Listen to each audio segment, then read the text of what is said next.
Herkese merhabalar, ben Huri. Hurimetek Mutfak'ta kanalıma, mutfağıma hoş geldiniz. Dubai çikolatası sevenler bu tarife bayılacak. Evet, dışı krep, içi Dubai çikolatası. Hem pratik hem de lezzetli. Mutlaka deneyin.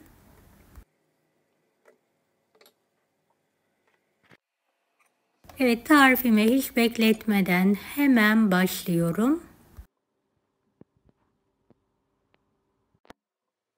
2 su bardağı kavrulmuş kadayıf,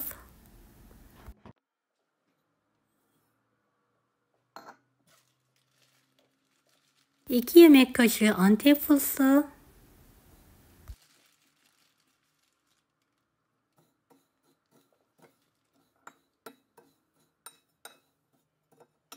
3-4 yemek kaşığı fındık kreması,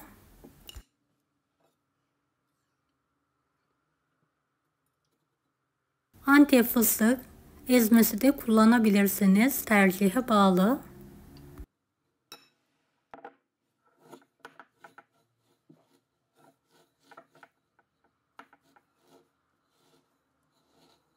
Evet, tüm malzemeyi homojen olana kadar karıştıralım.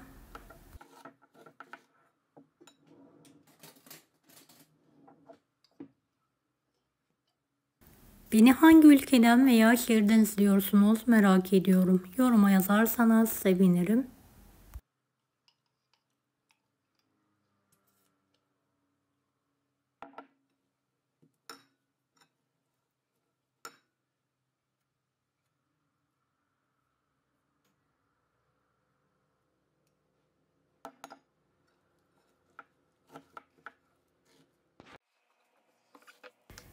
Evet, kıvamı tam bu şekilde olmalı. Hamurumuz için 2 adet tam yumurta,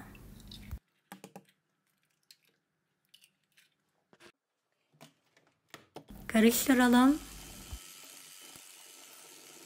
3 yemek kaşığı toz şeker,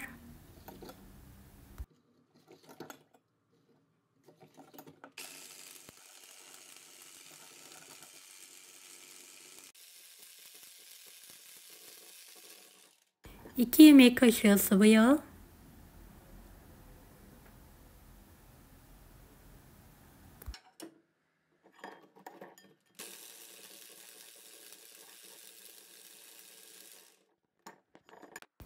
2 su bardağı soğuk süt,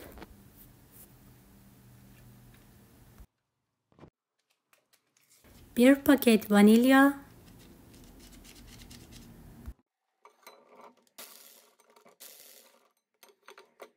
1 su bardağı un,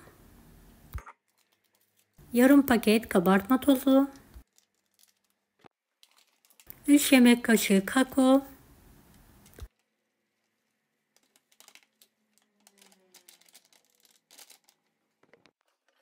evet, tüm malzemeyi homojen olana kadar karıştıralım.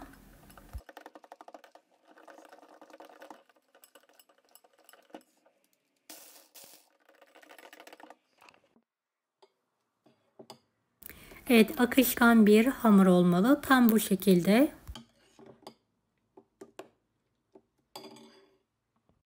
Tavamı önceden ısıttım. Çok az yağ ile yağlıyorum. 1,5 kepçe hamurdan tavaya dökerek yayıyorum.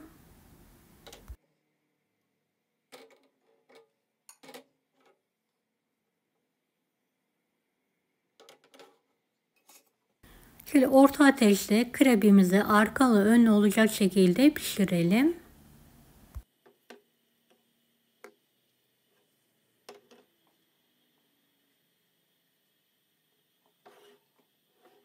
Evet, ters çeviriyorum ve diğer tarafı da aynı şekilde pişirmeye devam ediyorum.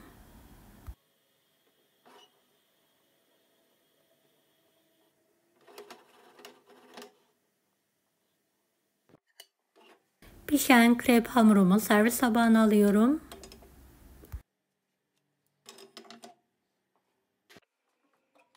Her defasında krep hamurunu karıştırıyorum. 1,5 kepçe olacak şekilde dökerek tavaya yayıyorum.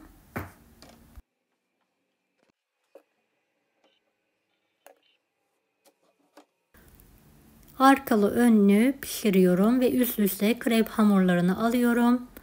Tavayı bir fırça yardımıyla çok az bir şekilde yağlıyorum ve pişirmeye devam ediyorum.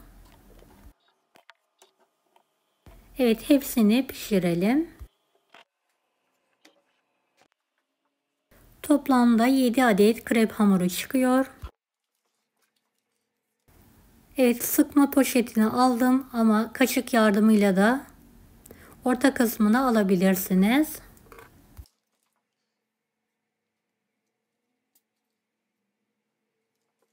Kenarlarından katlayarak rulo şekilde sarıyorum.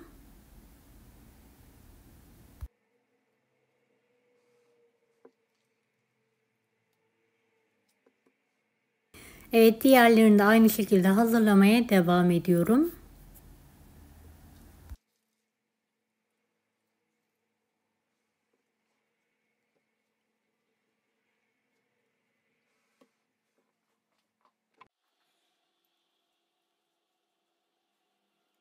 Evet, krep hamurum bitene kadar aynı işlemi yapıyorum.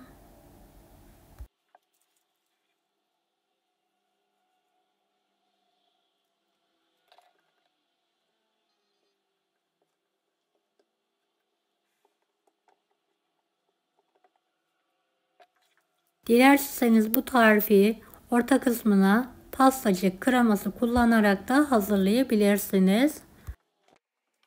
Kahvaltılık çikolatayı erittiğim bir poşete aldım ve üzerlerine şerit halinde sıkıyorum.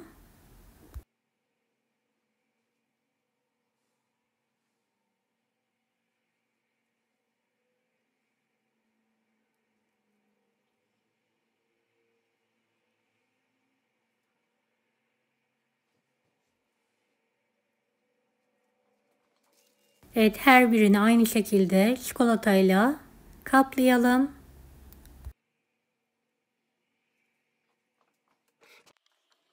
Kalan fındık kremasını da ısıttıktan sonra küçük bir poşete aldım ve üzerlerine sıkmaya devam ediyorum.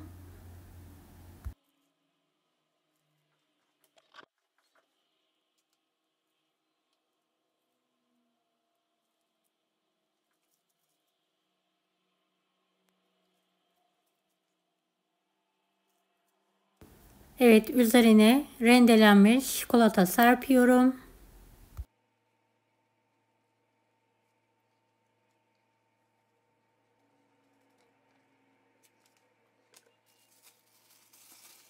Antep fıstığı serptikten sonra yemeğe ve ikrama hazırlayabilirsiniz. Şöyle bir tanesini bölerek işinden sizlere yakından göstermek istiyorum. Çikolata sevenler bu tarife bayılacak. Hem pratik hem de lezzetli. Çayın kahvenin yanında kısa sürede hazırlayabilirsiniz. Deneyecek olan herkese şimdiden kolaylıklar dilerim. Kanalıma ücretsiz abone olmayı unutmayın. Allah'a emanet olun. Hoşça kalın. Daha farklı tarifler için bunları da izlemeyi unutmayınız.